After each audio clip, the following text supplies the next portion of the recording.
सतलोक में जाने के बाद प्रत्येक प्राणी, प्रत्येक जीव हंस कहलाता है, हंस। और वहां जाने के बाद प्रत्येक का जो शरीर बनता है वो, जैसे हमें यहां शरीर मिला है ये कच्चा है, किसी कारण से भी विनाश को प्राप्त हो जाता है। वहां जो शरीर मिलेगा वो कभी विनाश को नहीं प्राप्त होगा। उसमें नाड़ी तंत्र नहीं है, उसके अंदर ब्लड प्रेशर, शुगर, कैंसर आदि कोई रोग नहीं होता। वहां वृद्ध अवस्था नहीं है और वहां सदा युवा रहते हैं।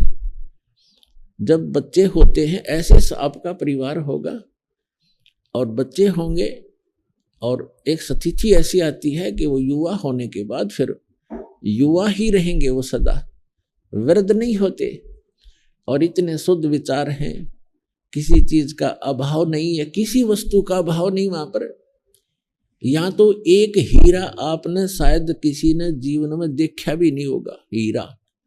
और वहां सतलोक के अंदर हीरों के तो पहाड़ हैं, जैसे यहाँ पत्थर के पहाड़ हैं, वहां हीरे ठोकरों में रले मिलेंगे आपको।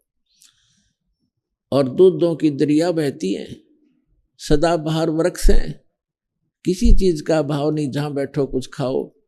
और सब पकवान आपको किसी प्रकार के पकवान, जैसे परमात्मा जब काशी में आए हुए थे 120 वर्ष रहे, तो एक बार किसी ने मजाक कर दिया था, झूठी चिट्ठियां डाल दी थी कबीर भगवान के नाम से कि सभी साधु संत आओ, और कबीर साहब भंडारा कर रहे हैं। और उस समय लीला कर रहे थे दाता, एक गरीब कति एक सिंपल भगत की झोंपड़ी में रहा करते थे, 2 समय का मुश्किल से आहार होता था, और जिसके द्वार पर 18 लाख व्यक्ति आ गए।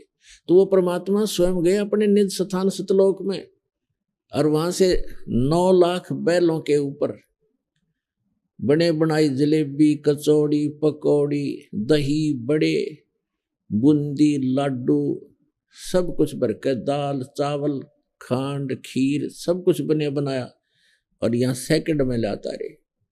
तो वहां सब वस्तुएं आपको उपलब्ध हैं। तो वहां कोई राग नहीं, कोई द्वेष नहीं। या तो हम कभी किसी जमीन के बंटवारे पर लड़ मरते हैं, जमीन वहीं रह जाती है और इंसान मर जाते हैं। तो ये वृत्ति खराब क्यों होगी हमारी? क्योंकि एक तो ज्ञान नहीं, और दूसरा हमारे साथ भगवान नहीं। जब हमारे साथ भगवान होगा और ज्ञान होगा, हमें किसी चीज का अभाव यहां भी नहीं रहेगा। जब तक आप यहां रहोगे, आपकी सुरक्षा होगी, आपके बच्चों की सुरक्षा होगी। तभी तो हम भगवान की खोज करते हैं कि हमारा परिवार सुखी रहे, हम भी निरोग रहें, हमारी अकाल मृत्यु ना हो। चलो मृत्यु तो ये मानते हैं हम, बूढ़े में बुढ़ापा मर जाएं, लेकिन बीच में ना मरे। तो ये इस गंदे लोक में भी, इस नासवान स्थल पर भी, उस अविनाशी परमात्मा कबीर जी की शरण में आने के उपरांत ही हम ये सुख भी प्राप्त कर सकते हैं।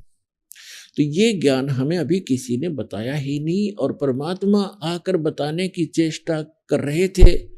सन 1398 से सन 1518 तक 120 वर्ष परमेश्वर यहाँ रहे। एक जुल्हा गरीब की भूमिका, निर्धन की भूमिका की। अब वो भूमिका क्यों की? क्योंकि 5 दिन के अंदर इस समागम के दौरान हम आपको परमात्मा की रह कर विस्तार से, जितनी हमारी बुद्धि काम करेगी दास की, आपको सब कथाएं सुनाए।